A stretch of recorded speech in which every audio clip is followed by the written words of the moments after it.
Grand legal में एक बार फिर से आपका स्वागत है। आज 10 मई है। 10 मई यानी कि मेरठ ही नहीं, भारत के इतिहास की एक ऐसी तारीख जिसने भारत को आज़ादी की राह दिखाई, जिसने भारत के लोगों को अंग्रेज़ों से गुलामी के ख़िलाफ़ लड़ने की हिम्मत दी, जज्बा दिया, हौसला दिया। एक ऐसी तारीख जिस दिन मेरठ की सरज़मीन से अंग्रेज़ों के ख़िलाफ़ क्रांति का पहला बिगुल बजाया गया और उस क्रांति के बिगुल का नतीजा यह हुआ कि अंग्रेज़ों के कदम भारत से उखड़ने शुरू हो गए और भारत में क्रांतिकारियों को मजबूती मिली और उन्होंने अपने संगठन को मजबूत करना शुरू कर दिया। 10 मई 1857 की क्रांति के लगभग 90 साल बाद 15 अगस्त 1947 को भारत अंग्रेज़ों की गुलामी से आज़ाद हुआ। लेकिन आज़ादी की इस कहानी की शुरुआत 10 मई 1857 को मेरठ से हो चुकी थी। वो शुरुआत क्या थी, उसको याद करना, उसको समझना बेहद लाजमी है। ख़ास तौर से आज के माहौल के परिप्रेक्ष्य में तो इसको समझना बहुत ही ज़्यादा ज़रूरी हो जाता है। मैं आपको संक्षेप में बताऊंगा। दरअसल हुआ ये था कि 24 अप्रैल 1857 की ये घटना बताई जाती है जब अंग्रेज़ों द्वारा एनफील्ड राइफ़ल्स को इंट्रोड्यूस किया गया। एनफील्ड राइफ़ल्स में चर्बी लगे कारतूस लगाए जाते थे, उन कारतूस को मुँह से खोलना होता था। अब कहा यह भी जाता है इतिहासकारों द्वारा, मैं जो बात आपको बता रहा हूँ बल्कि मैं स्पष्ट कर दूँ, यह है मेरठ के जाने माने प्रोफेसर के.डी. शर्मा की रिसर्च के आधार पर मैं आपको बता रहा हूँ। Professor KD. शर्मा का कहना यह है कि उस समय यह सच्चाई थी या अफवाह उड़ाई गई थी कि इन कारतूसों में चर्बी लगी हुई है और चर्बी सूअर की चर्बी या गाय की चर्बी, इस तरह की बातें सैनिकों के बीच फैल चुकी थी। अब हिंदुओं के लिए गाय की चर्बी या सूअर की चर्बी, क्योंकि शाकाहारी लोग होते हैं, दोनों ही आपत्तिजनक थी। मुसलमानों के लिए सूअर चूँकि वो हराम समझते हैं, उनके लिए वो आपत्तिजनक था। तो इस तरह से हिंदू और मुसलमान कोई भी उन कारतूसों को इस्तेमाल करना नहीं चाहता था। इसके अलावा इस क्रांति के होने के और बहुत सारे कारण थे। 30 अप्रैल 1857 को मंगल पांडे को बंगाल में फांसी दे दी गई थी। मंगल पांडे को फांसी की खबर मेरठ के कैंटोनमेंट में सैनिकों के बीच भी फैल चुकी थी, उसको लेकर भी काफ़ी रोष था। इसके अलावा अंग्रेज़ों के जुल्म ज़्यादती से हिंदुस्तान के लोग परेशान थे ही। इस क्रांति को जो 10 मई 1857 को ही कहा यह भी जाता है, इसकी तिथि आगे की नियत की गई थी। 30 मई 1857 को एक क्रांति होनी थी। बाकायदा इसके लिए एक मुहिम चलाई जा रही थी। रोटी के द्वारा संदेश पहुंचाए जा रहे थे, रुमाल के द्वारा संदेश पहुंचाए जा रहे थे। एक पीर बाबा भी बताए जाते हैं, कोई पूरब साइड से आए थे, ऊँट पर सवार होकर आए। पहले वो लाल कुर्ती में आकर उन्होंने अपना डेरा जमाया, यहाँ वो मीटिंग अरेंज किया करते थे, उनके इन्फॉर्मेंट हुआ करते थे, वो पूरी इसको सुपरवाइज़ किया करते थे। अंग्रेज़ों तक जब इस बात की भनक पहुँची कि कोई संदिग्ध व्यक्ति है जो यहाँ पर आकर बैठा हुआ है, लोग उससे संदिग्ध अवस्था में मिलते हैं, चोरी छुपे मिलते हैं, तो अंग्रेज़ों ने उनको यहाँ से हटा दिया। फिर वो बाबा अपना काफ़िला यहाँ से लेकर ओघरनाथ मंदिर के पीछे जाकर जम गए। फिर ओघरनाथ मंदिर से वो सारे इस ऑपरेशन को मैनेज करते रहे। लेकिन क्रांति के बाद वो बाबा कहाँ से आए थे और कहाँ चले गए, इस बारे में इतिहास साइलेंट है, इस बारे में अभी तक कुछ नहीं पता चला। बहरहाल हम उस बात पर आते हैं जो असल घटना घटी। तो 24 अप्रैल को परेड होनी थी सैनिकों की, विक्टोरिया पार्क ग्राउंड की ये बात बताई जाती है, जहां अंग्रेज़ों ने उनको चर्बी लगे कारतूस चलाने के लिए दिए। लेकिन सैनिकों द्वारा, अश्व कैवलरी द्वारा उन कारतूसों को मुंह से खोलने से, चलाने से इनकार कर दिया गया, जो कि सरासर एक सरकार की या सैनिकों के फरमान की नाफरमानी थी, बगावत थी। उनकी इस बगावत के लिए उन सैनिकों को कोर्ट मार्शल किया गया। 9 मई को उनको परेड ग्राउंड में फिर से बुलाया गया, उनकी वर्दी उतार दी गई, उनको बेड़ियाँ पहना दी गई और ये सारी कार्यवाही तमाम सैनिकों के बीच में हुई, जहाँ पर सिविलियंस भी मौजूद थे। कुछ ऐसा ही बताया जाता है, जानबूझकर अंग्रेज़ों द्वारा इनको अपमानित किया गया।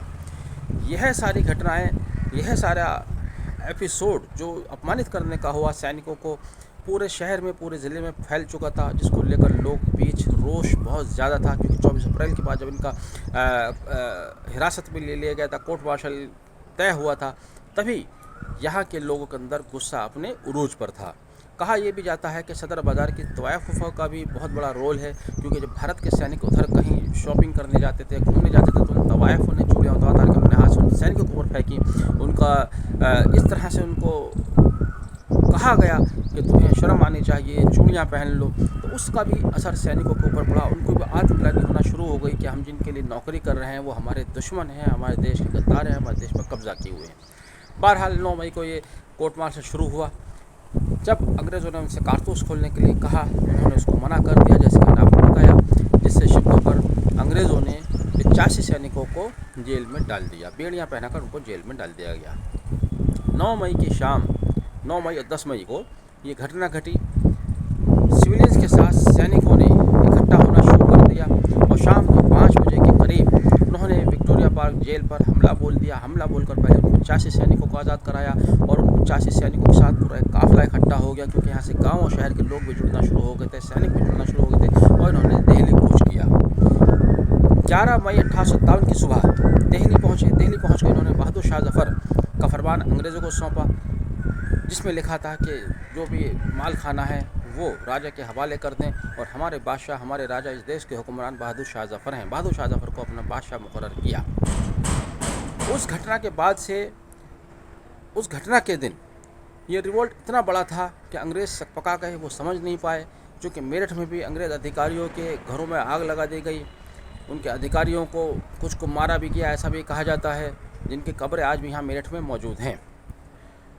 11 मई को दिल्ली पहुंचकर बहादुर शाह जफ़र को अपना बादशाह घोषित किया गया और इस तरह से दिल्ली पर मेरठ के क्रांतिकारियों का कब्ज़ा हो गया और अंग्रेज़ पूरी तरह से हक्के बक्के रह गए। वो समझ नहीं पाए कि ये हो क्या रहा है।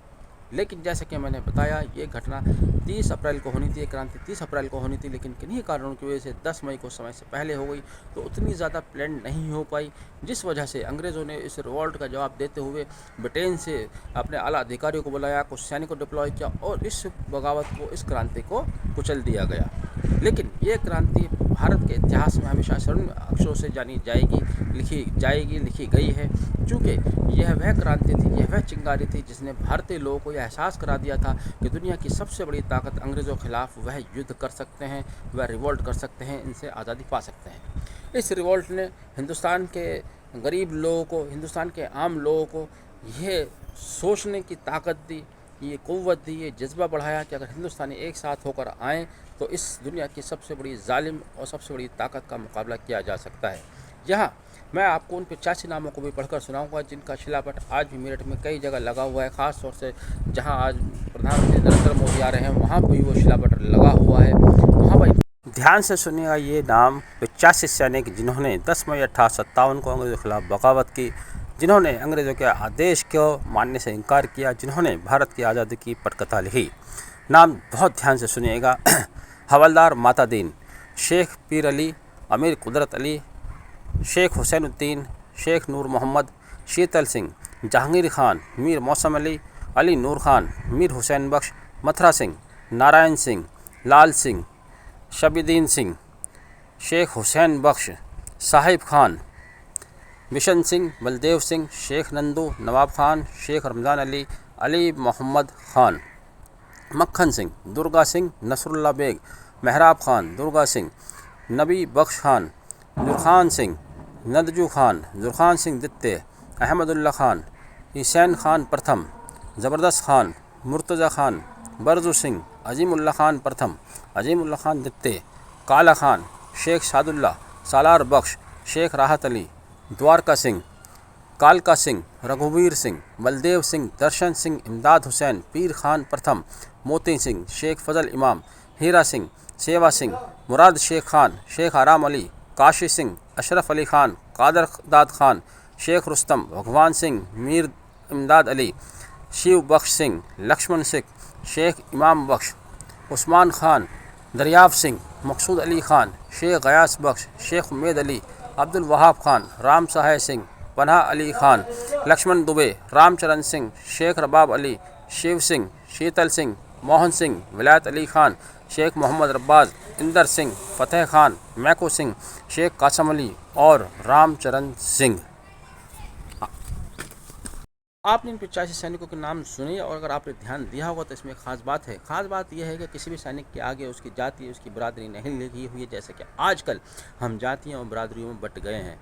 उस समय हिंदू थे या मुसलमान थे और वो सभी एक साथ होकर अंग्रेज़ों के खिलाफ लड़े थे और उसी एक साथ का नतीजा था कि भारत आगे चलकर आज़ाद हुआ। आज हम अगर इसी तरह से आज़ादी में, इसी तरह से हम जातियों में और अपने तबकों में बटे रहे, अभी मणिपुर का ही मामला आपके सामने, वहाँ भी जातिगत आधार पर आपस में ही झगड़ा हो रहा है। भारत के कोने-कोने में इस तरह की घटनाएँ आती हैं जो कि बहुत ही नुकसानदेह हैं, जो देश को कमज़ोर करते हैं। इन बातों से देश मजबूत नहीं होता है। अगर देश को आज़ाद रहना है, अगर देश की आज़ादी को इसी तरह बरकरार रखना है, देश को तरक्की की तरफ ले जाना है, विश्व गुरु बनना है, तो हमें जातियों से उठकर क्षेत्रवाद से उठकर भेदभाव को भुलाकर पहले की तरह जैसे आज से 150-200 साल पहले हिंदुस्तानी रहते थे, उसी तरह से एक साथ प्यार और मोहब्बत के साथ रहना होगा। बहरहाल 10 मई 1857 की ये क्रांति पूरे देश के लिए एक नज़ीर है, न सिर्फ मेरठ के लिए पूरे देश का इसने इतिहास बदला है। पूरे देश को इसने अंग्रेज़ों के खिलाफ लड़ने की ताकत दी। आपने वीडियो आखिर तक देखा, पसंद आया है तो शेयर ज़रूर कीजिएगा और शेयर कीजिएगा। Thank you, have a nice day.